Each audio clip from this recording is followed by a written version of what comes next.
Naging makulay at matagumpay ang nagpapatuloy na ika-19 na Panrehiyong ALS Encampment na kauna-unang idinaos sa lungsod ng Iriga.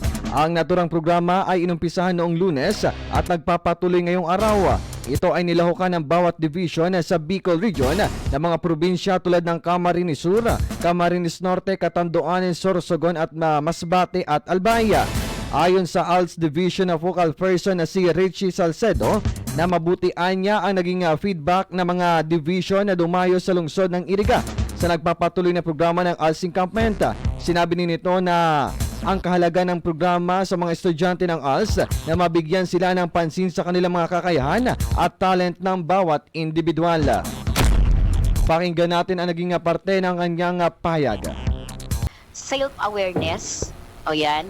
Tapos ikalawa man po ay yung talagang ano po nila, yung tinatawag na kakayahan, yung kasanayan, na talagang mayroon ang bawat isa. Uniqueness. Na, oo, tapos yung tinasabi nilang yung pagiging sportsmanship, tapos naman po ay yung isa pa ay yung tinatawag nating pagiging kayang-kaya mong gawin.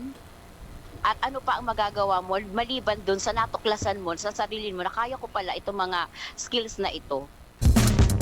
Samantala, nagpaabot pa ito ng pasasalamat sa lahat na naging parte ng kanilang programa, lalo na sa lokal na gobyerno ng lungsod ng Iriga sa patuloy na pagbibigay ng suporta sa kanilang programa.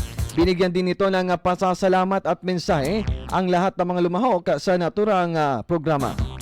Bigay lang tiwala sa Iriga City na maging host at sana'y baunin po ninyo ang maganda na karanasan na inyong mababaon sa inyong pagpapatuloy ng inyong pag-aaral sa ALS at ito'y maging inyong sandigan para sa susunod na inyong mga layunin sa buhay.